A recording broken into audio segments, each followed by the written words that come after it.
Buddy, good evening, everybody. Good to see you. I'm back in Boise. I said last night we were done. That didn't happen, though. I've had a very, very busy day. I'm glad you're with us tonight. We have a lot to talk about. We have a lot to show you, actually. We have jurors that I want to show you, interviews that I've done today. 6 of them. 6 jurors from Chad Daybell's case spoke with me today. A little bit of background on how it all happened. By the way, let me know where you're watching from, and I'd love to see where you're all watching from. Last night, I got a text from a source, I guess you could say. I won't get into detail about how we know each other, but she said, I know one of the jurors, and I reached out and asked if he'd be interested in talking to you, and I'm like, oh, thank you so much. I appreciate it. She said, I'll let you know. And then she wrote back and said, okay, he'll talk to you. Here's his number. So I reached out to him last night. He was busy, and I said, hey, can we meet up for breakfast? So we went to Eddie's for breakfast. Hadn't been to Eddie's before. Very good. Very fast. Good food. We had a good talk, and his name's Nick. Very nice guy. In fact, he's the mustache guy. You might remember the mustache guy that I told you about weeks ago. We watch everything happening with these jurors, and he showed up without a mustache one day. He'd had a mustache the whole time. I asked him about the mustache. Don't worry, I know you were worried. And he said, yeah, I'll meet you for breakfast. So we went for breakfast, and at the end of our breakfast, I said, would you be interested in doing an interview? And he said, yeah, sure. I'm like, awesome. Now where do we do it? Because we don't have a studio here, East Idaho News. We're in Boise, and it was rainy all day today. Of course, now it's sunny and beautiful outside. And we decided we were going to go to a park underneath a pavilion. And so that's what we did. We went out to the park, and we sat down and we talked. And Nick is a really good guy, you can tell, and he took this job very seriously. And he is actually the one juror on this panel who missed his time to show up. Remember that guy? I told you about that guy. He missed his time. He was late. He didn't show up. And so he went to the courthouse after he was assigned to show up on the very first day when they were picking the jury, or one of the first days. And he said, I'm sorry, my phone wasn't plugged in and it died, and that's my alarm. And the judge said, that's okay. And he ended up advancing all the way till the end and made it on the jury of 12, 18 with 6 alternates. And so we had a good talk, and he told me this group of jurors was so extremely tight, friends with each other, no drama, no issues. And they had a group chat going. They have been, I guess, all weekend. They've had a group chat going. And so he let them know, that I might be interested in talking with more. And so this afternoon, I reached out to some other ones, and we ended up meeting at another park, underneath the pavilion. 6 of them. So Nick came back with the other group of 5, and we chatted there. It was so fascinating to hear their perspectives. They obviously see things very different than we do. One is a reporter, and anybody that watches online, they have their own perspective, and they have the deepest, most serious responsibility out of everybody in the room of the trial, of those who were there. So I want to play you Nick's interview, and then very, very sweet, after the interview, his mother sent me a Facebook message that I want to share with you. And I thought it was very sweet. I just realized too, we were at a park. I'm looking at the shot that you're about to see. There's a little pile of corn, and we saw the corn, and I think they use it to feed the ducks. Nick and I we were not chewing on corn during this interview, but I did give him a East Idaho News mug, and he displayed it very proudly during the interview. So Nick, shout out to you.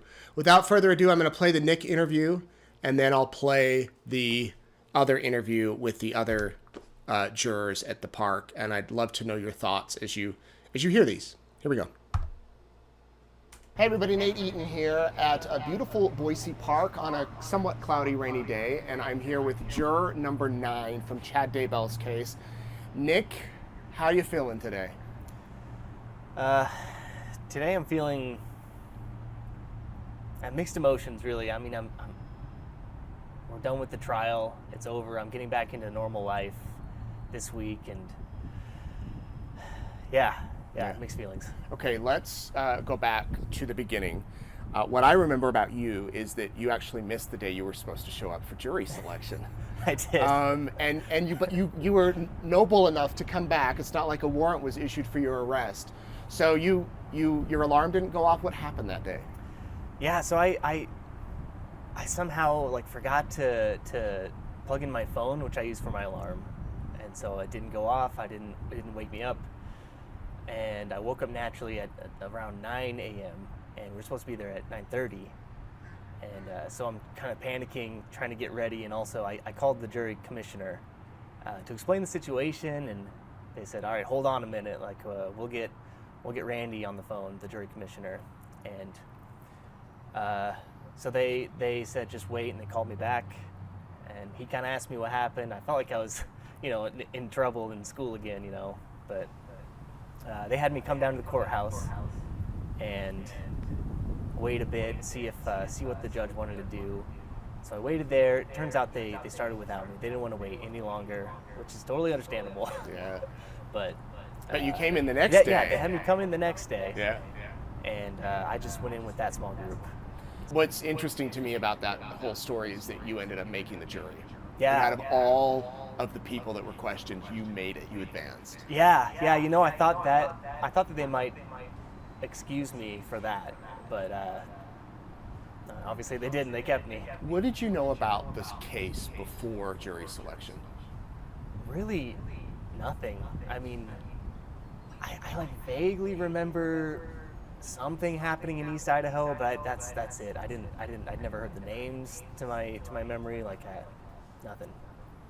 And then you go in, and the first day of opening statements, and they're starting to talk about money, power, and sex, and what Chad and Lori did, and what were you thinking when all of this is coming out and you're hearing it for the first time? I mean, this is big. What is going on here? Yeah, going in, I definitely thought I was just going to be like a onesie-twosie case, and I'd be done in the week. Hearing some of the more details about it, yeah, I'm going to be here a while if I'm selected. And what were the next? How would you describe the next 8 weeks of being in that courtroom every day? That's a big question, I know, but overall description. It did kind of change throughout the experience. Because at first, nobody knows what's going on, what's expected of us exactly, or you're in a new situation, you got to figure it out. What do I do here? So at first, everyone's kind of feeling it out, and we're taking notes and all that. It's but you kind of get into a groove of things after a while, and it becomes more routine, and kind of feel like you get better at it. Was there a witness or a moment where you said, okay, he's guilty? Or was it just an accumulation over the weeks? Yeah. At first it's just you're trying to figure out what's going on. You know nothing about what's happened, and slowly more and more details come out, and but there was one witness, Zulema, who I could not stop writing, and they dismissed us, and I was still writing, and I kept writing in the jury room after that. That was a lot. So probably around there, I was really thinking this is going to be hard to take the rest of it impartially. What was it about what she said? Do you remember? So that's when a lot of the details about the castings. Yeah, and the more of the ratings, the dark ratings, all that stuff came out. And she had notes. She kept a journal, and they showed that to you all. Yeah, that was that was very interesting too, to see the drawings, the levels of ratings explained a little more, especially because that was kind of confusing to me at first when it's brought up. What about a witness that, did any of them make you emotional or really kind of get in your head like, oh, I'm never going to forget that? I mean, there were multiple. Some that stick out are Kay Woodcock, JJ's grandmother, and Colby Ryan. Yeah, that was a tough one. His impact statement as well. Yeah. Yeah, you were saying that the victim impact statements for the death penalty phase before you all started, that was heavy. Very, very. Yeah, going back into that room, I don't know, at least half of us were still teary-eyed or straight up crying. That was rough. What was it like sitting direct? The way the courtroom's set up is that the jurors were on one side and you faced Chad Daybell. Yeah. You had a perfect shot of him. What was that like, viewing him every day and seeing his kind of non-responsiveness to most things? It was strange. I will say in the beginning, the first week or two, I tried not to look at him too much. Just trying to just hear the story, hear the facts, and not necessarily. I didn't want to connect it to him right away. Trying to remain impartial. But later on, some of the stuff that was said, he just completely stone-faced, or at times he would shake his head, like no, like if something was said about something he taught or something that he didn't agree with, obviously. Yeah. Was it hard to keep track of all of the names and all of the places and the timeline? At first, yeah, definitely. I mean, there was so many names, and it was kind of like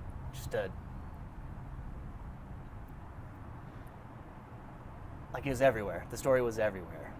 But as more witnesses came and told their story, their perspective, it kind of started coming together.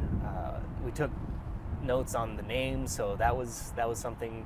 The two Melanies. I know a lot of people are like, wait, which Melanie is which? And, yeah. But not only in this case do you have their names, they have alternate names for many of them, and sometimes 2 or 3 alternate names. So not only do you have to track their real names, but their alternate names. But do you think the prosecution did a good job kind of explaining it and referencing who meant who?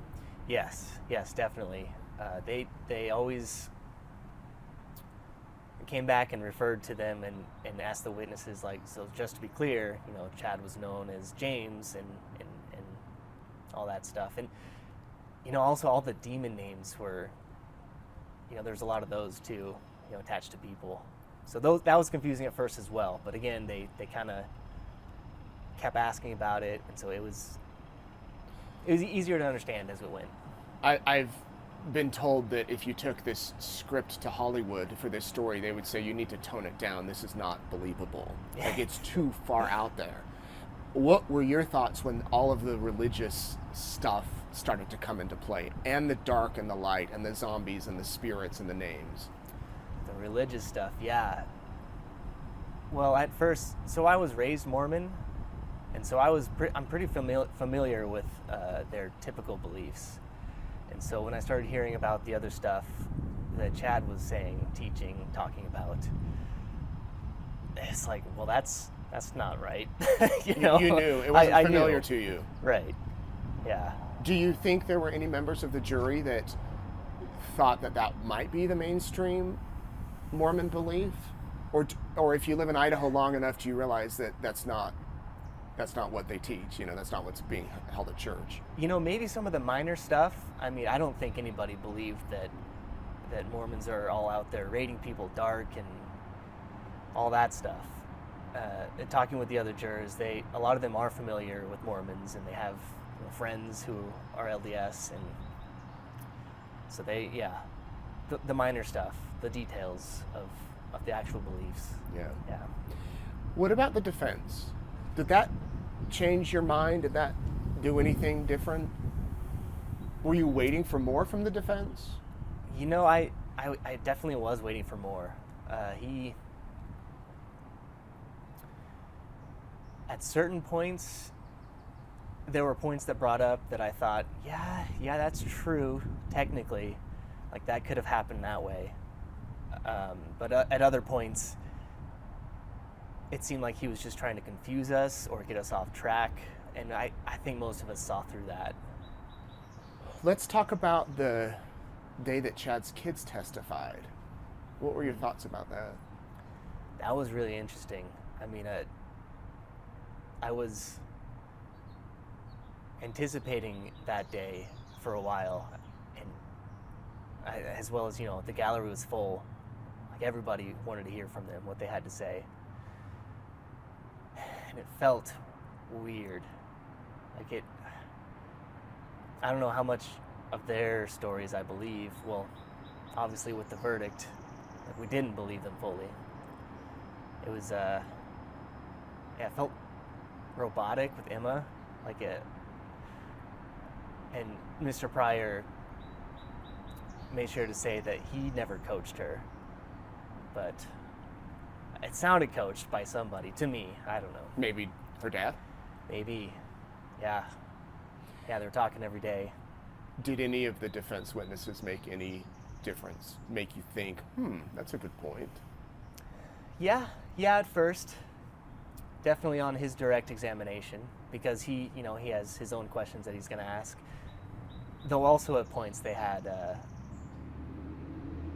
testimony that I thought helped the prosecution more, and as well as throughout his cross-examinations with them as well.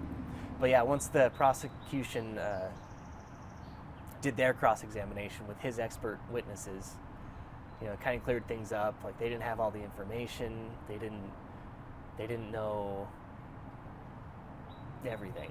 Mm-hmm. So, what was the thought about Tammy's death? That seemed to be a big focus of the prosecution, trying to prove that Chad Daybell killed her, especially because, the other two kids, they're buried on his property. Right. That's really close to him. But Tammy, and the defense also brought up repeatedly that she was in poor health. Was that hard to come to a decision? Yes and no. At first, it was a little difficult to determine just how healthy she was or wasn't, and well, the coroner at her death, she ruled it as probably natural, and I think that if the kids weren't ever found, or if they weren't even missing to begin with, I think he would have gotten away with that. John Pryor had a doctor also testify who said she didn't believe Tammy died of asphyxiation. Right. Yeah, and that's one of the experts he brought in that we learned later that didn't have all of the extra stuff. Yeah, Lindsay Blake went through the list. Did you review this? No. Did you review this? No.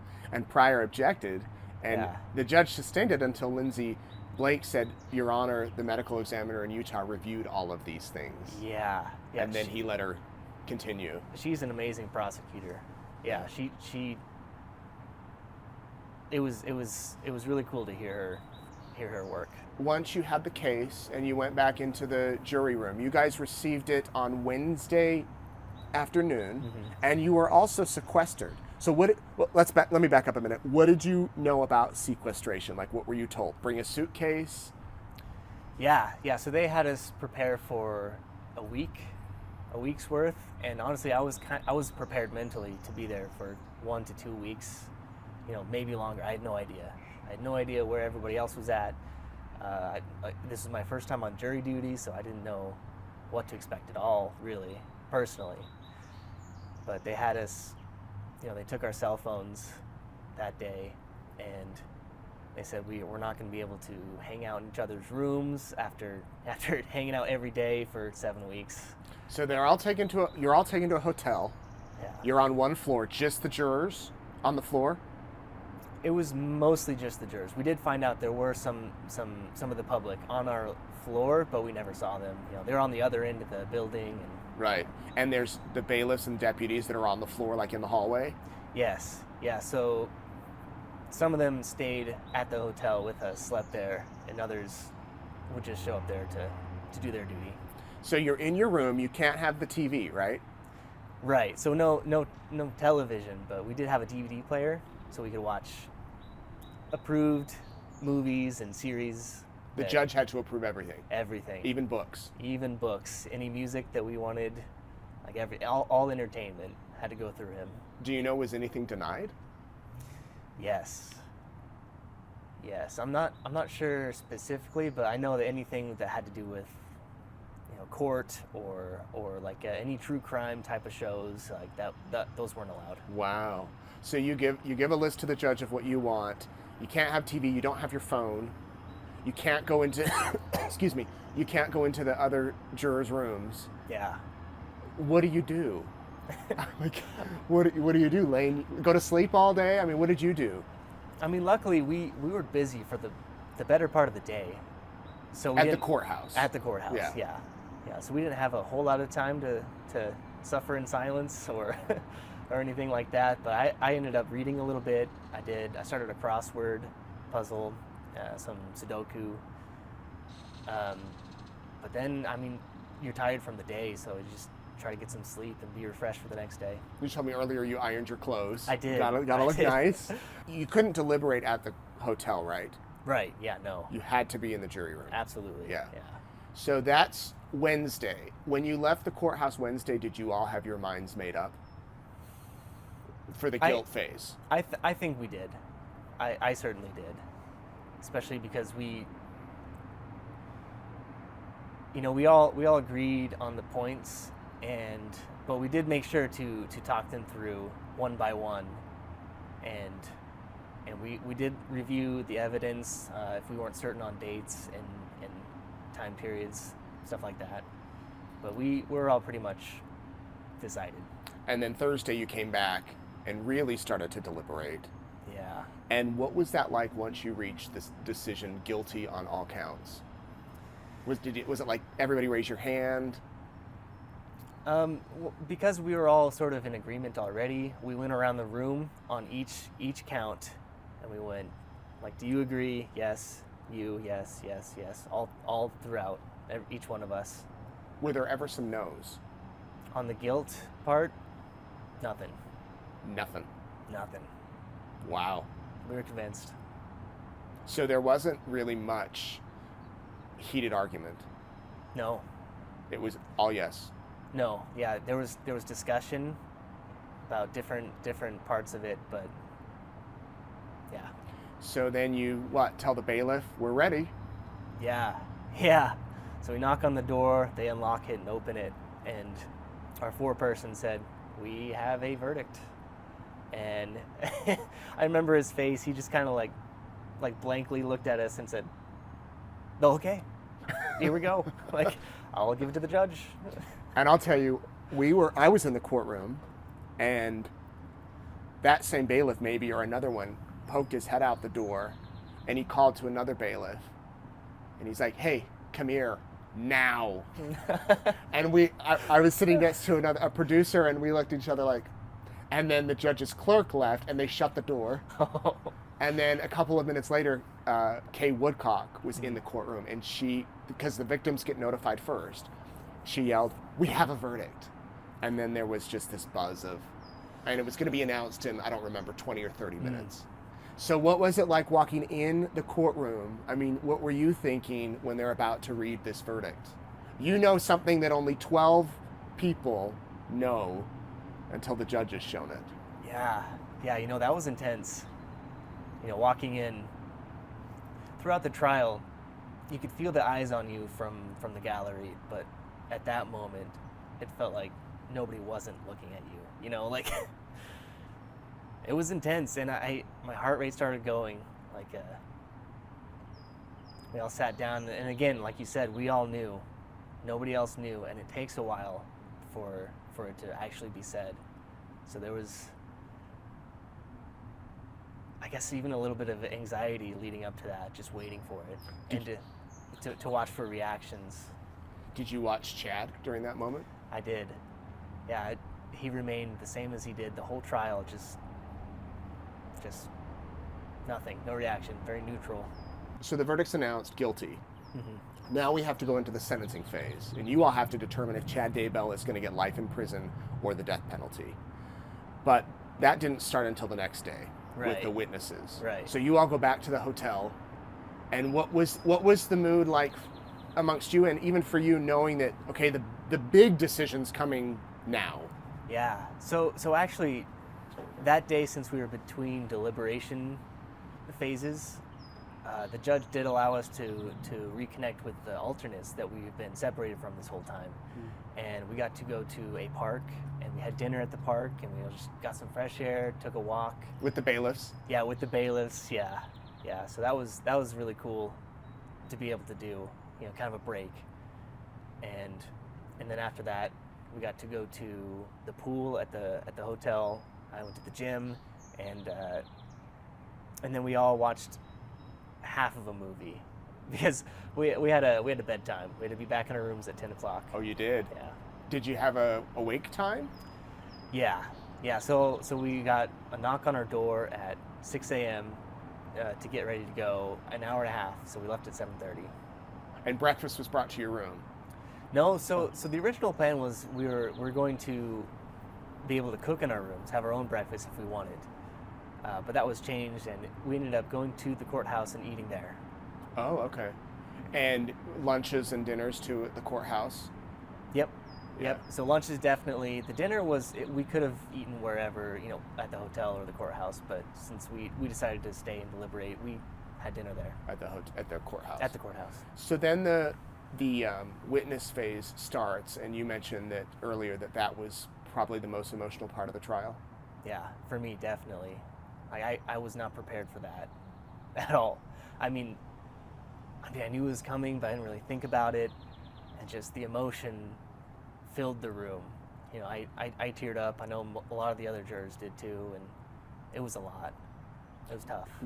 You mentioned Kay and Colby really sticking out. Yeah.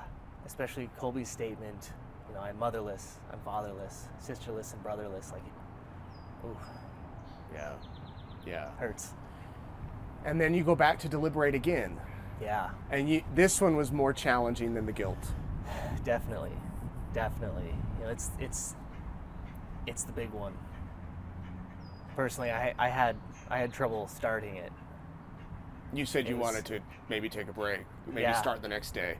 Yeah, and we did take a few minutes to just relax, breathe, get ready. And then the discussion started, and we had a job to do, and we started doing it. We have some really noisy ducks here, but Tammy Daybell loved ducks. I don't know if you knew that. She loved birds. And this whole trial, ducks seem to find people associated with it. So there's 3 ducks here. Maybe there's some message from the other side. I don't know if you can read into that, but hopefully they don't mess up our sound. I don't think they will. So you go back into the jury room, and was this another go around the room and everybody says what they think, like yes, no, yes, no? Yeah. I mean, we started it similar to how we started the guilt phase, where we read through the instructions and kind of started talking about it. Again, we took it line by line for the instruction and gave our thoughts and talked about what we remembered, and I got through it. Was there anyone that needed to be convinced on this part? I mean, a little bit. And I don't want to say too much on his, Right. on his issue with it, but for the most part, again, we're all in agreement that, what we had to do. Right. And then when it comes time to announce that, you're back out in the courtroom. Before then, after we'd all decided, we'd all voted, there was a moment of silence that was it was the loudest silence I've ever heard. We're just all looking at each other, and I'm like, well, this is it. It's done. before you go out into the courtroom. Yeah. You know, the verdict paper is marked. We're ready. This is it. But yeah, so we go into the courtroom, and you know, still a little nervousness. Not quite as much for me as the guilt verdict, but yeah, still jittery a little bit. Did you look at Chad again this time? I did. Any change in reaction? I thought I noticed a little bit, kind of like maybe a mouth twitch, but for the most part, yeah, just neutral again. Yeah. He didn't stand at the end for you all, for the jury, and I don't know if that's because he was told not to. There's been two trains of thought from amongst a lot of people of he was told to sit and not stand, or he was restrained to the ground, or he was not standing out of defiance, I guess, to your decision. Did you notice that he didn't stand? You know, I didn't notice. As soon as we're told to stand, it's like, oh, time to leave. So I'm focused on just getting out, like what's the next thing we're doing, right. That kind of thing. And what did you do? You all walked back into the jury room and say goodbye? Is that? Yeah, I mean, it's almost a bittersweet moment where you've just spent the last 2 months of your life with these people who you're kind of forced to be friends with in a good way. Like, they're all great people. Yeah, it's really great to be able to meet all of them. But you're just kind of thinking, oh, it's over now. Back to normal life, getting back into it. It was a jury that seemed to get along. You all got along? Oh, yeah. Everyone is. You know, it was a little awkward at first. You know, we're all strangers, but before we knew it, you know, we're all making jokes and laughing and talking about, you know, just everything. You know, camping, all of our interests. Was it hard to not go back into the room and talk the trial during breaks? Definitely at points, especially if something especially interesting came up. Usually when we went back, there were a few minutes of silence because, you know, you're so focused on what's happening there and that's on your mind and you can't talk about it. But eventually, you know, we all get talking again. Was it hard to go home every day and not talk about it with your friends, your families, not call anybody? A little bit. I mean, I never wanted to tell anybody. Last thing I want is a mistrial. I did get a few questions from people who knew I was on the jury, but they were very respectful when I said, you know, I can't talk about it. So, What are your overall thoughts on the judge? The judge, he seems like really just a great guy, and honestly a very, very good judge. He's always very professional, very calm in his demeanor, and he did come talk to us afterwards, and that was, I think it meant a lot to me. He shook each of our hands and thanked us for our service, and you know, this has been his life for the last 4 years, and so he was invested, and it was great. Your thoughts on the prosecution? The prosecution, they did a great job. You know, there's a lot of confusing parts to this case, and they were able to lay it out in a way that eventually made sense, and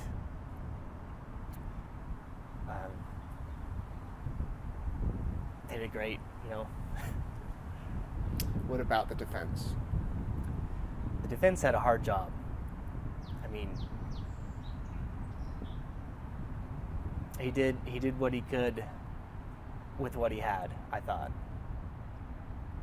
You know, a lot of people, well, never mind, I don't want to get into that, but yeah. Did what he could with what you heard, and there's a lot of evidence against his client. Yeah. A lot of witnesses against his client. I think it was 67. Yeah, quite a few.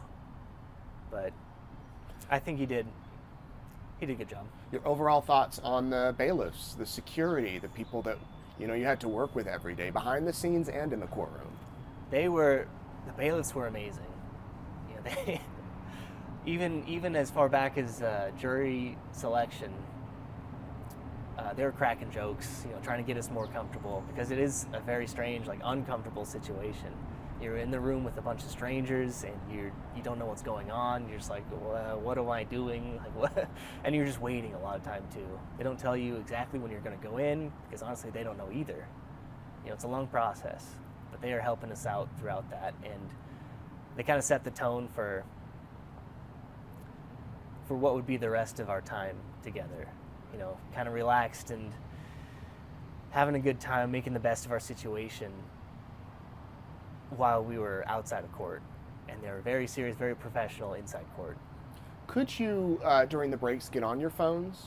And you could take your phone home with you at night, right? Oh, yeah, all the way up until we were sequestered. Yeah. But you couldn't, you had to sign an affirmation every morning that you didn't watch the news or anything like that. Yep. Did you, after the trial was over, go home and start looking up, Googling Chad Daybell, Lori Vallow? Oh, immediately. Yeah. I feel strongly connected to this whole thing now, being a part of it. And so I was trying to learn a lot more about it, right. Yeah. Have you been in touch with other jurors? I know it's only been like 2 days, but you all, it seems like, formed a pretty close bond, or most of you at least. Oh, yeah. We've got a group chat going, and we all sent messages to each other in this chat saying, like, it's great to serve with you, and in this weird situation, but yeah, and we're all planning on meeting up again soon. You were probably the youngest juror on there, right? Possibly, at least one of three. Oh. There was another juror my age, and I think one that was younger than us. Oh, wow. Okay. Yeah. And you all have different phases of life. I mean, I'm sure there were grandparents on there. Oh, yeah. And parents, Yeah. young parents, older parents, or more mature parents, I'll say. And then young men like you. And so to have this random group come together and agree on something, has it taught you anything or made you appreciate the legal system even more here in the United States? Yeah, I mean, like I said, we were all sort of on the same page already, but we did have discussions where there were disagreements, and we were able to talk through it and reach a verdict. They were all very, again, just great people. Yeah, it was my first experience in this situation, so I hope most juries are like that one. Yeah. Would great. you serve again? Yeah, I would. Hopefully you don't ever have a case just like this, but... Yeah, well, yeah, I hope not. I assume it would be, something a little less so, a one-day civil trial or something, I don't know. Right, yeah, 1 or 2 day bounced check or something. Yeah, hopefully. I have to ask you this, I know we spoke about it earlier off camera, but in the audience, we would watch you all closely, and the day you shaved your mustache, there was discussion. He shaved his mustache. There was also discussion when Lindsay Blake cut her hair. I mean, you're all in this environment together, and if you're there regularly, you notice these changes. We noticed what the jurors would wear, their different outfits, and we would discuss, like, oh, so-and-so. So you just do anything more on the mustache for the people that are wondering? I mean, yeah, I didn't really think about it that much, about the impact it would have on the people watching. But one of the other jurors said that a friend contacted him and asked if he shaved because this friend of his had been listening to a podcast, and they mentioned this mustache man that no longer had a mustache. And I thought that was wild. Like, it made me realize, they're watching us maybe closer than I thought. Right. But yeah, no, I don't normally have a mustache, honestly. I just decided to try and grow one this year, and after 5-6 months or so, I decided, well, no more mustache. And off it came, and it got people talking. I think, too, because you were on the end of the back row, everybody, noticed you, and then it was a change. On the flip side, did you notice people in the gallery? Did you pay attention to the people that were coming every day? Oh, yeah. Yeah, it was, after seeing these people every day, like, you get to know faces, and you see, oh, they sat over here this time, or oh, like, who is that? Like, you're trying to figure that out. What would you say was your overall takeaway from this?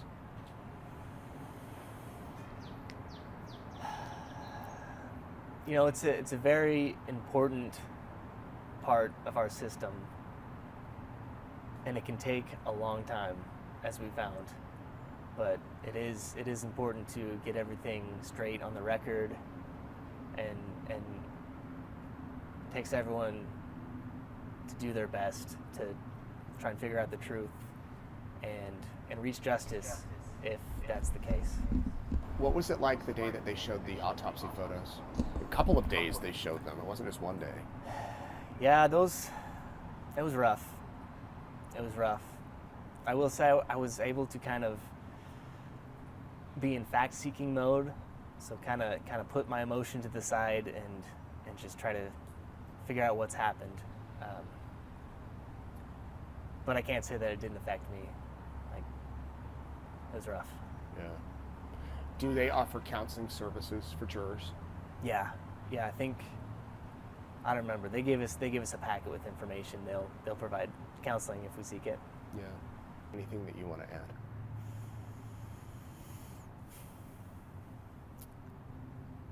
Well, a lot of people seem to have an aversion to jury duty because while it definitely impacts your life, but it is important, and it's a new experience. If you just go in with the mindset that, well, I've never done this before, what's it like? I don't know. I think that's a better mindset to have. And again, it's an important job. Well, thank you for your service, and thank you for talking here today. And I hope that life can continue as normal. Back to work this week. Yep.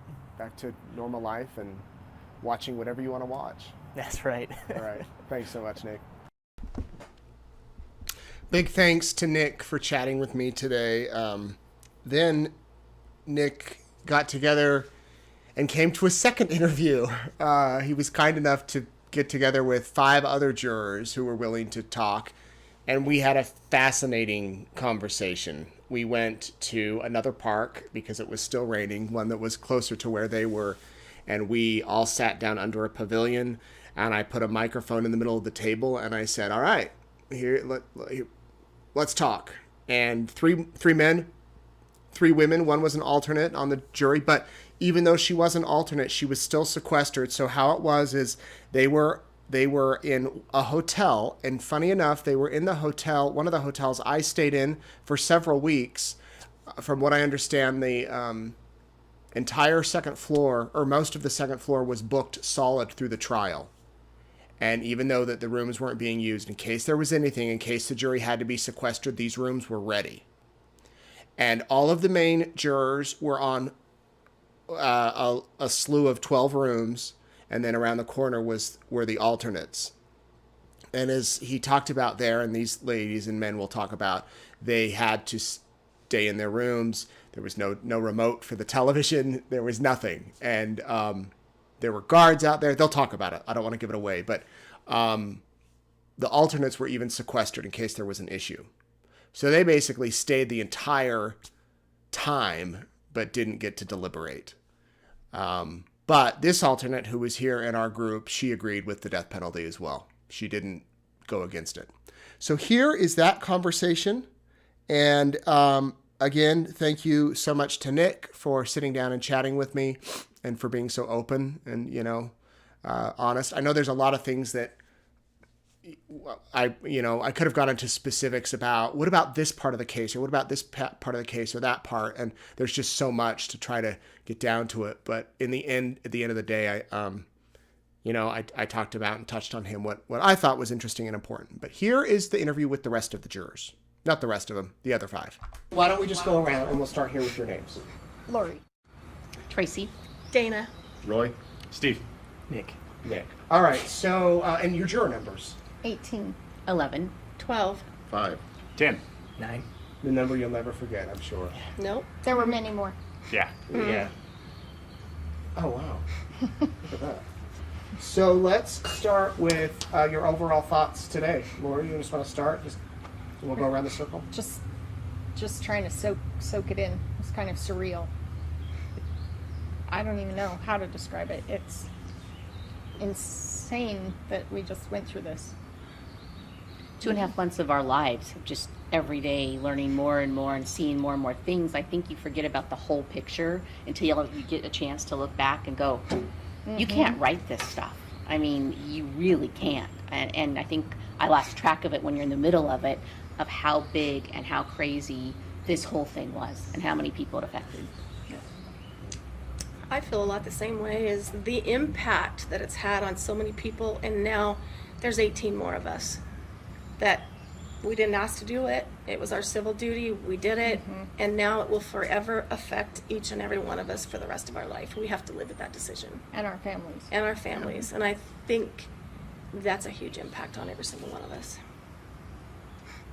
It really hit me hard to be on this stuff firsthand, to realize just how vile mankind is. It's scary. It really is. It's unheard of. Yeah, when you get the jury summons, you think you're going to show up, you're going to jaywalking case or something like that, and then this hits you. It takes you by surprise. But the thing that I hadn't factored in is, we talk about the victims, the law enforcement, the prosecution, everybody that's involved, and now, of course, us. But there's also the people behind us that are now affected by this: family, friends, coworkers. I went into the office today, and all of them, reintroduce yourself, if you will, but all of that support structure that is also affected, maybe nowhere near as much as us, and again, the people investigating it, but they're involved as well, and I wasn't necessarily expecting that or ready for that realization. Yeah, they drop us in there into the court and into the whole system, and we're there for 2 months, and it's our lives for that time, and then we're yanked out, and here we are now, and I know I still feel very connected to it, and I've been researching it in some of my free time since then, and Yeah, what do we do now? Yeah. Did any of you go home like Nick and start Googling everything you could find about the case? Did. Yes. Did some of you completely say, I don't ever want to hear about it again? I went to sleep at 7:30 that night, and I literally did not wake up out of my bedroom until 7:30 the next night. I was emotionally, physically, everything drained. And I personally turned my phone off. I didn't want to talk to anybody, didn't want to talk about it, and then I got up, and then today's been a little bit different. I've talked to my mother, my son, my daughter a little bit, but I didn't want to talk to anybody for a couple days. I just wanted to digest what we had just gone through. And I didn't even, cross my mind to Google it over the weekend. That's the last thing I wanted to deal with. So I didn't. I don't even know if I touched my phone.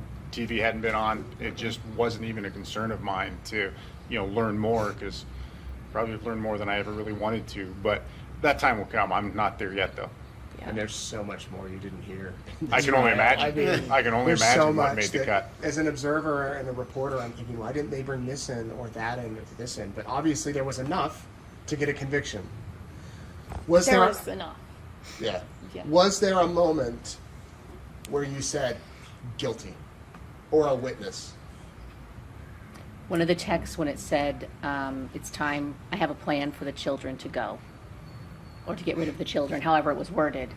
When they had that, and they'd already built up, of course, all of the, Alex was here at this time out, and they talked to each other 10 times before that happened, and it was like, Or what about the I'm grieving, but not for the reason why I'm everybody sad, but not why they thinks. think when he's I am. At texting his Lori the wife's day after his funeral. wife. That solidified it Right. for Lori, but I think when he starts saying, I'm going to turn up the pain and turn down the tolerance, For and then 4-year-old. start talking about, is there a plan for the children? Do we have a perfectly orchestrated plan for the children?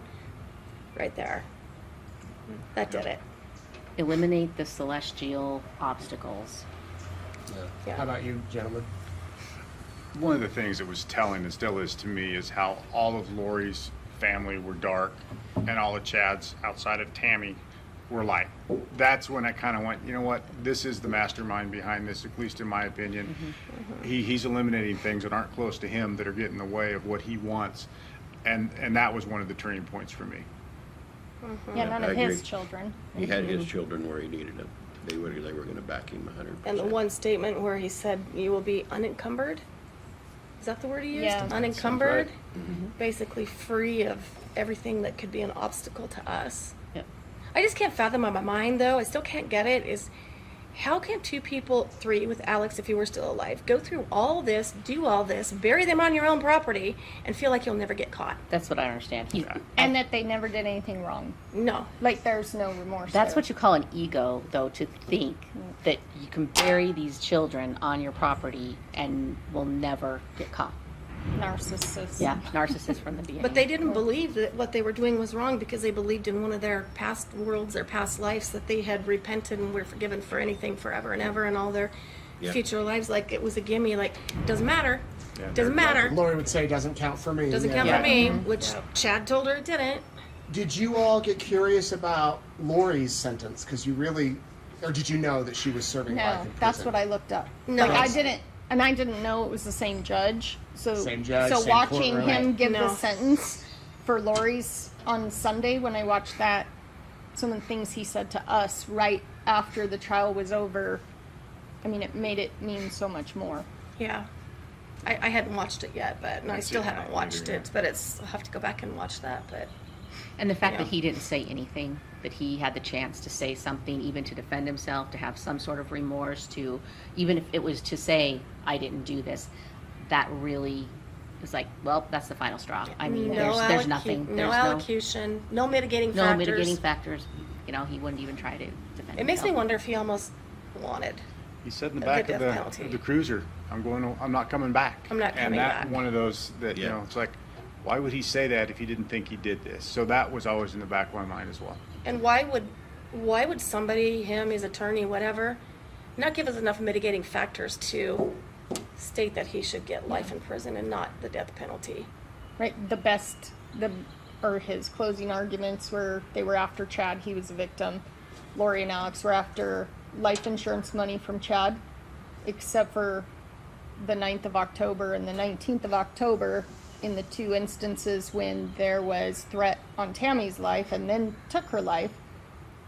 If it were Chad, Tammy would be the insurance, the beneficiary, not Lori. So if that's the best thing you have to try to give us reasonable doubt, that was The That was part that bad. he said about Judge Chad's on his past, not Yeah. on now, not on the current.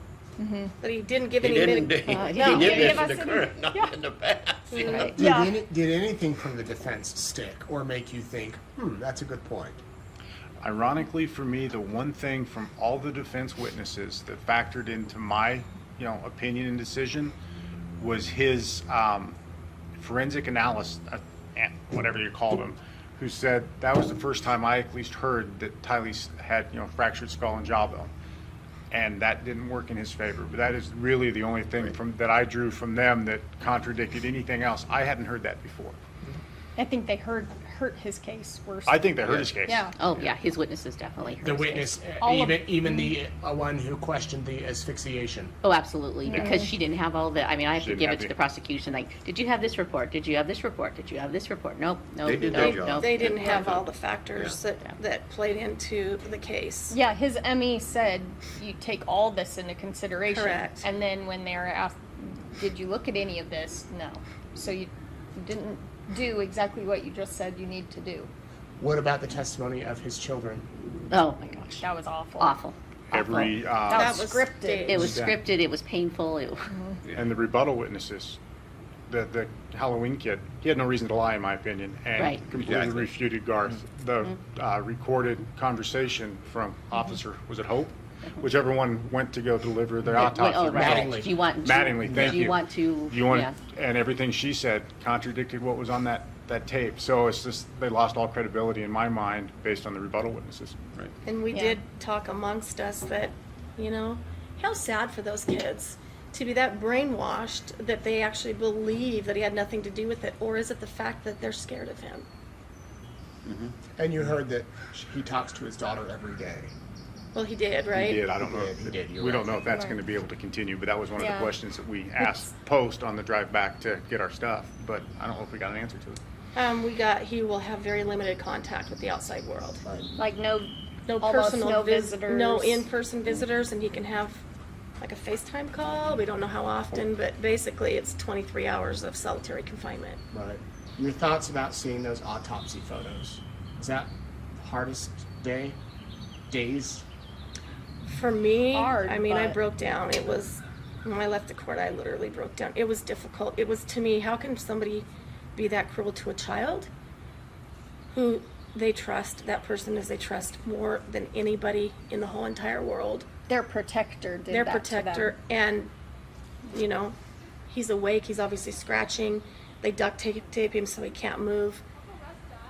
They put a bag over his head. I mean, all of them were heinous, but you just think, this poor little boy, somebody doing this to him, and they're the people he trusts most in the entire world. Well, Tylee, I Whatever, I yeah. just can only hope that however she died, it was quick and painless, because just the thought of the things that were done to her, Yes. it's just, Yeah, it's like which unbelievable. came first. Yeah. Hopefully Yeah. the And to quick see part that was picture first. of them in Yellowstone with Alex and the two of them, and to was think that surreal. within 24 hours she's cut up, pickaxed, chopped, burnt, and buried. And It's where's just- the rest of her? Yeah. Right. And Yeah. Tammy was no less heinous. I mean, this is Oh, yeah. this is somebody that he's married to for 30 years, raises 5 children with, and I don't know, to believe that he was present or he was around there and he knew that she was dying, and a suffocation, asphyxiation. Was it as bad as you thought it would be going into it, or It worse? was worse. Oh, it was worse. worse. It was Far worse worse. because you find out more details of how calculated and planned and uncaring and Greed. unemotional. Greedy. And yeah, all he wanted was to be able to go have sex with this 126-pound blonde goddess. I mean, that was his whole, that's what he wanted to do. What, I think Friday though was harder for Yeah, me. with all the family. All of that was hard, and you still find a way to disconnect a little bit, and then Friday, the victim statements. There was only one set of dry eyes in the room. That's true. That was Chad. tell me about you're sitting across from this guy every day. I'm sure you're watching him. Each of you, I'm sure, at a moment would just want to watch him and study him, or at least try to gauge what he's thinking. Did any of you ever make eyes with him? Have a thought of compassion or sympathy or anything? He made eyes with me one time, like we stared at each other for a little while, and then he did one of these, and then he just looked away. Yeah. And to me, I felt like, was that oh well, I know I'm done here, or you know, what was that? But no expressions other than that. That was it. And I locked eyes with him several times. I mean, he was directly in front of me, with you, if you will. And I made a pact with myself that I'm not going to be the first one to break it.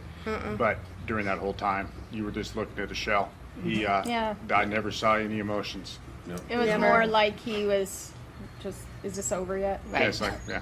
He tried to act like he was crying with Tammy because he got the napkins out, the Oh, Kleenexes that out. He was tried to terrible. act like it, but He never made it that, happen though. no, it wasn't was- there. But the color of his face never changed. Never. When you Right. cry, you're about Yeah. your Or his skin eyes color never changes. glossed over. He may have been Yeah. sorry, but he was only sorry that he got caught.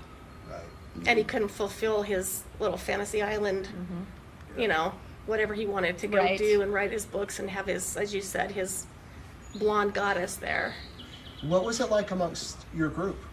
You know, when you go in the back on the breaks, and you all seem very friendly. And Nick and I talked about a little bit about that this morning. That you all seem to get along. We did. No one was a Yeah. diva. No, and it's funny because usually in group, and we've all been in groups with work and with college and with whatever, and there always seems to be, you know, you get so many together, you're going to have a certain percentage that are outliers for whatever reason. And we really Hard to get didn't. along Yeah, with hard or to get something, along but- with, or Yeah. opinionated, or annoying, and there wasn't. We actually got along really well, and we wished, I think I did anyway, that we could have talked about it, of course, as it went along. Like you could go in and go, "Can you believe they just Yeah, said that? exactly. Oh my gosh!" And you Did you couldn't. hear that? So I think we compensated because you get to know everybody and kind of their lives, Mm-hmm. and we joked with the marshals and about the marshals, and they joked with us, and so I think it was a good. We had a good camaraderie. It was, Yeah, it was it good. was probably the best. I mean, if I ever had to go through it, these 17 other people would be the ones I would want to go through it again with. It was so refreshing to be able to laugh as hard as we did with each Yeah. other. Oh, yeah. I mean, Yeah. sometimes it made me feel a little guilty, like we're having all this fun and we just came in from a murder trial, but at the same time, what else are we supposed to do? Yeah. I mean, are we Couldn't not talk supposed about to the do trial, that? so Yeah, we might as well make the absolutely. bet, and we did. Yeah, it was, it was good therapy for Yeah. Yeah, it for was. the It 18 was. of us to Yep.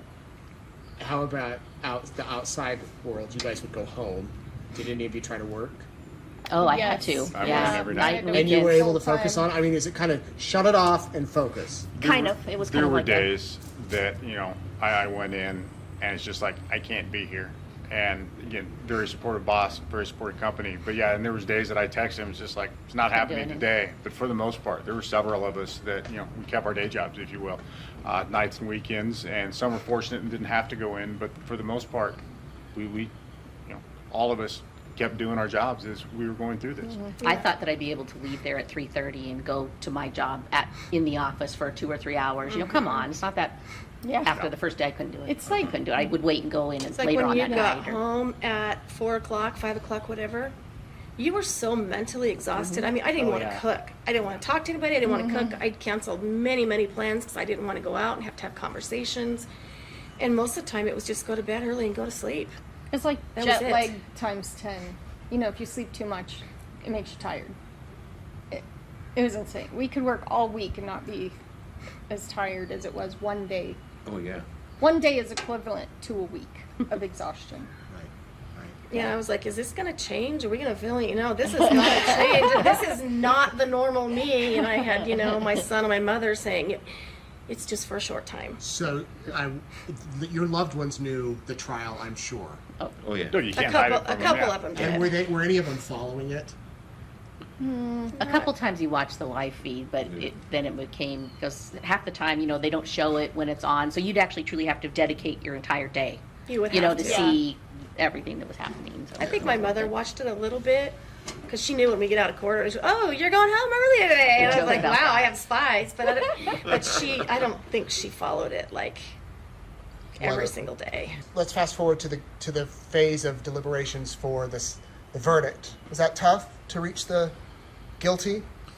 It really wasn't. It was It was really drawn out, step by step by step. Do you believe this? Yes. Then do you believe this? Is this true? And if there was a question, we would go back and pull some evidence to make sure we were right. That was the date. That was what happened.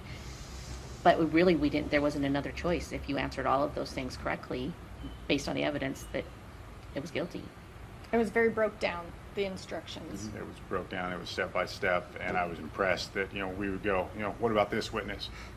First question asked, what day? And we'd all start flipping through our notebooks, and then we'd compare notes and go, okay, that was the right, day. and then we'd move on to the next question. So Pull up the insurance Yeah. paper it's that you like, signed. it Yep, was that was the Exhibit date. X. Yep. There it is. Yep, we got it. Yeah, we Our definitely- memory is correct, and then we move on to the next question. We definitely all had questions, but I think a lot of us had the same questions, but they were easily answered when we went back and looked through our notes, and everybody agreed. We didn't have any holdouts. Let's put it that way. We didn't have any holdouts that said, no, I don't agree that I don't think he's guilty. That it was just making sure that all the evidence that we had Supported what it said. supported it. What was life like as a juror? The food, the bathroom situation. Okay, the bathroom was a joke for me because for some reason I was paranoid that you better go to the bathroom before each, when you're on break because you don't know what's going to happen, right? I can go at work 6 hours without going to the bathroom, right? Oh no, not apparently here. Every 2 hours. And you had to ask, and we had one marshal that we jokingly called him Chihuahua because he was very nice, but at the same time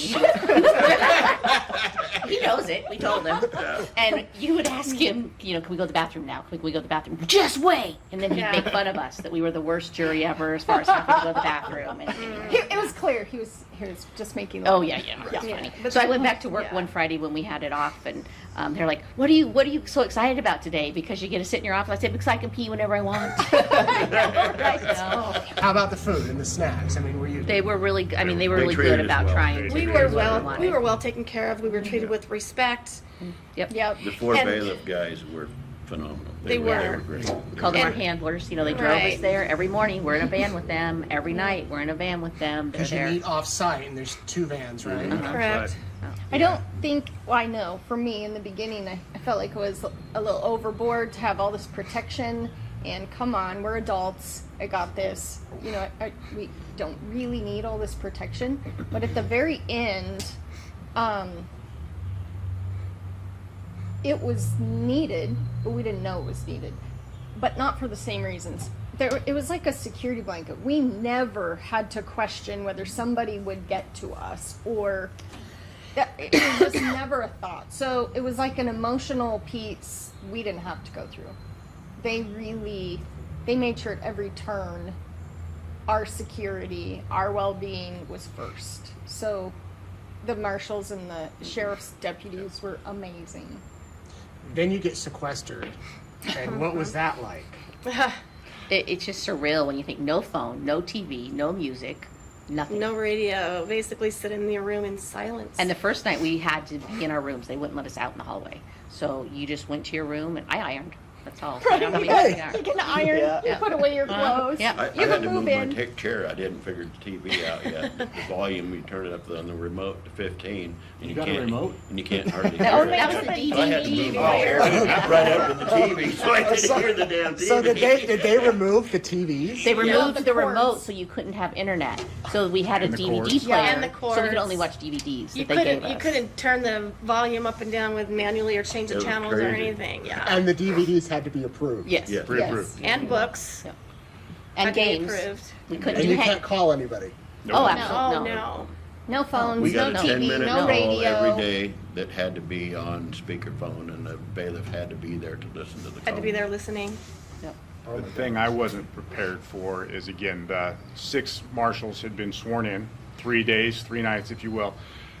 We had additional security there that couldn't talk to us. And every time I opened my door, one of their chairs was right there, happenstance. They couldn't say hi to me, they couldn't say good morning, and it was just weird to get out of habit. Good morning. yeah. And they just look at you and we're like, Okay. We're not the accused here. but, They followed their rules. They did. the sheriffs, they followed just looked their at you instructions. stone faced, and it's like, okay, I get the game, but They I did was their not prepared job. for that. They did their job. Wow. I don't remember the last time we've had a sequestered jury. It was a long 2015. time. That's what 2015? we were told. Yeah. That's what we were told. And that this was the longest case, the judge said this was the longest case in Idaho history. Sequestration happens, you go back, you say guilty, then you have to go back and deliberate penalty. What was that like? That was a lot harder. It was a lot harder. It was hard. It was longer, but there was so much more at stake. I mean, this was a big Man's once in a life. life Yeah. decision. And we wanted to make sure that we got it right. And it took a lot more steps to make sure how we understood it and what we were doing was correct. So But the law was laid out for us very, very clearly. Here are the aggravating circumstances. Here they are. A, B, C, D, E. Do you agree that this was an aggravating circumstance? Do you agree that it was if you do, you move that forward to phase 2.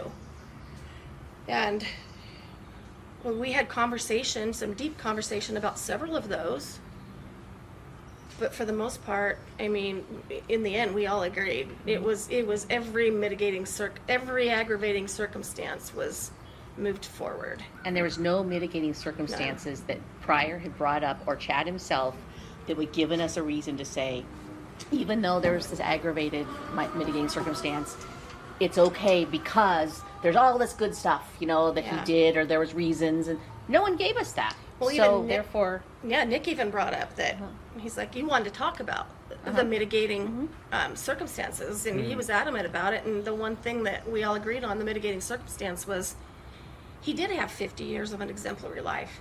He had no speeding tickets. He had no history of any legal problems whatsoever. Okay, but somewhere in there he changed. Something went Yeah. good. or I believe it was all there after, them showing the stuff he's been writing and Right. and talking about for a long time. I think he just finally had a catalyst for it to all just Just all came out. come out. And that was Lori. Well, it was Lori, but it was also the group and the people listening to him and people believe in him and Alex following him, and it just He all. really believed the Yeah. stuff he was writing, I think. I mean, to move he his fell into family that trap to where Rexburg. He really Right. started believing it. Yeah, to move his family to Rexburg because he thought earthquakes were going to happen in Salt Lake and he was going to build the new cities there is just unbelievable to me. And did he really believe that? Because in the end, their plan was to move to Hawaii. So he even moved away from the city where he was Yep. going to lead the 144,000. He Yep. moved to Hawaii, and all that became Yeah, null and void after he got his null and money void. and his Now woman. I have what I want, and Yep. I'm on my way. What was it like walking in the courtroom the last time when they the clerk reads the penalty that you 12 knew and no one else did. You didn't want to really make eye contact with any of them. It was hard. It was, to me, it was heart-wrenching.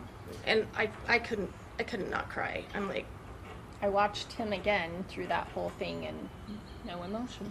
no emotion. No You know, emotion. and I went a slightly different way in my mind. There was closure to me because, again, I already knew the answer.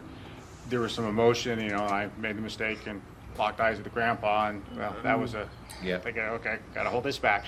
But there was it was kind of surreal because it's like, this is over. I've made the decision. I'm 100% at peace with it. Now it's just, we're done. So I wouldn't say it was an emotional thing for me. It was just kind of the deep breath, if you will. Yeah. The letdown just knocks you out. And then once you get home and the dam can break and all of the things that have built up over the last 2 months So that you didn't even know was there? that I didn't know was Yeah. there, and you know, I can talk to somebody other than my dog. Then everything came out.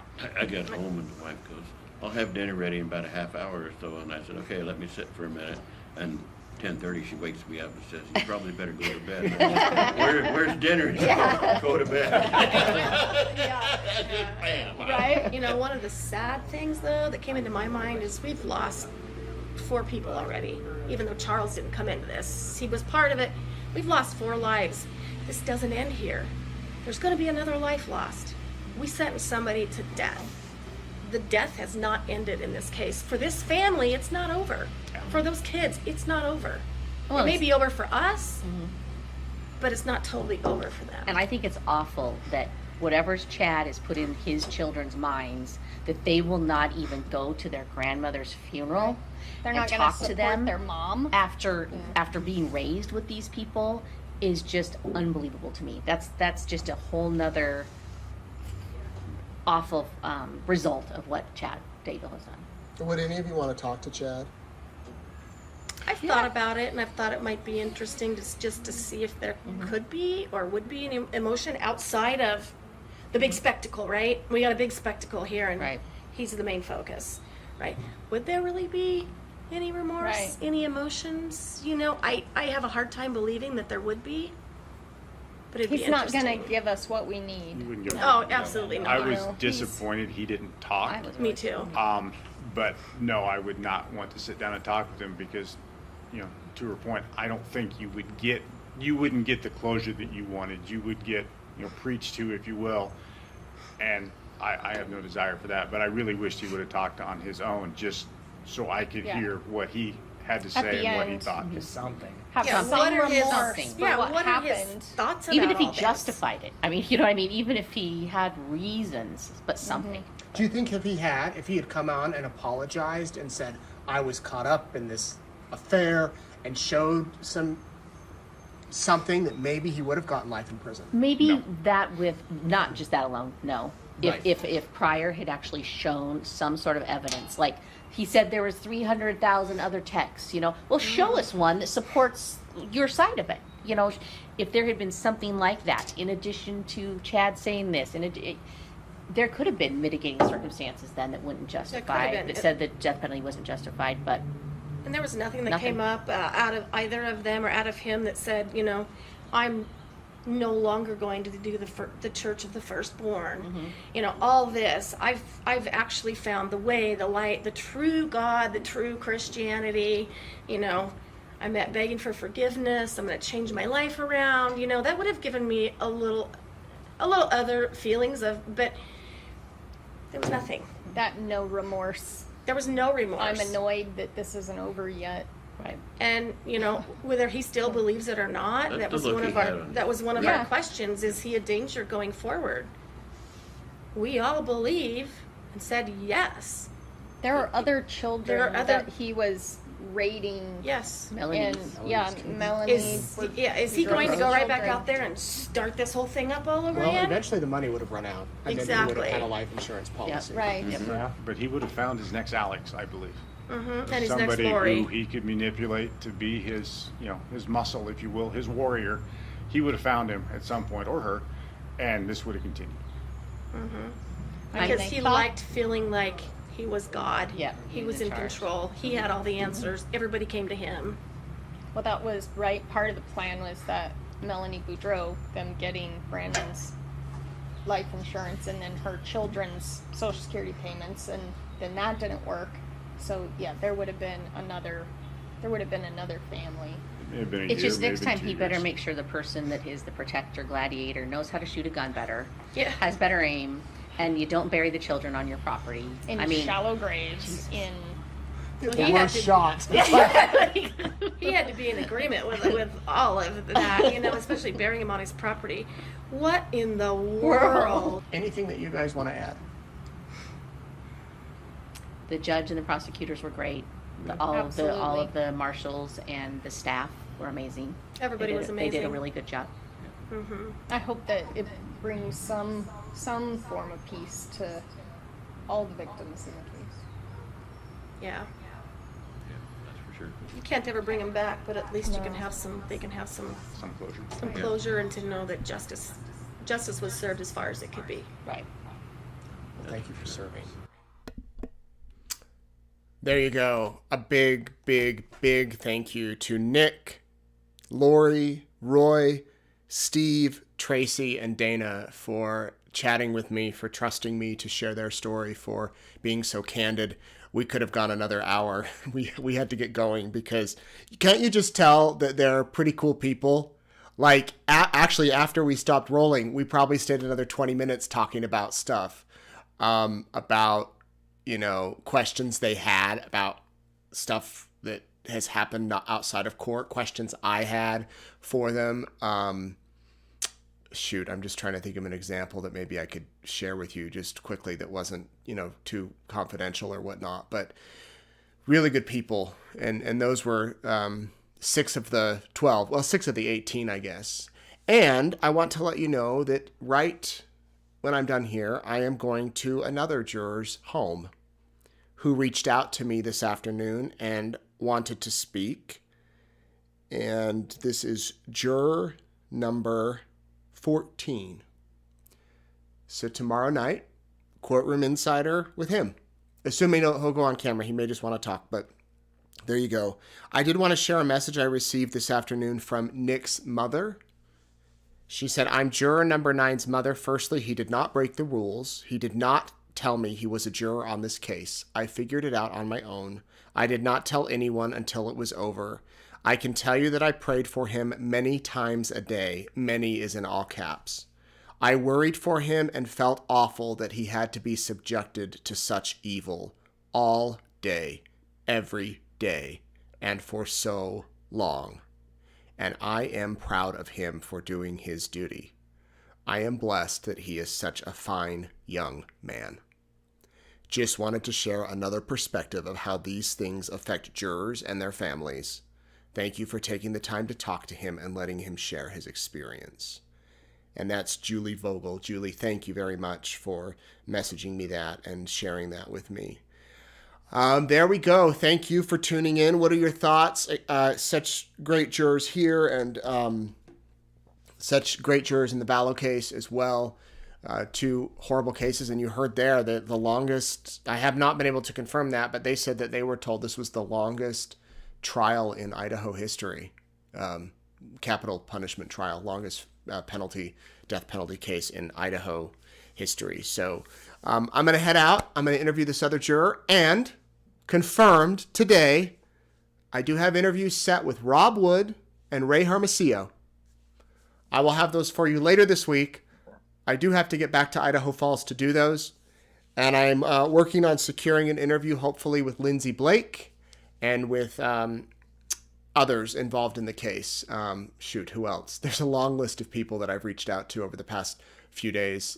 But I understand if they want to take a little bit of time to get their minds together. And hopefully, it will be interesting if in a year we can get these jurors all back together again and talk to them and see how their thoughts have changed. But again, my thanks to the jurors for chatting with me. My thanks to you for watching. If you want to follow, the trial's over. That graphic's old. Stay up to date. You can still follow me on Facebook, Instagram, Twitter, and YouTube. I'll be honest, I don't tweet much when the trial is not happening, but I'll still put stuff up as news happens, and you can follow there. Thank you so much, everybody, for watching. I hope you have a great night. See you tomorrow, most likely, for another juror interview. And yeah, hope you enjoyed it. Have a good night. Take care.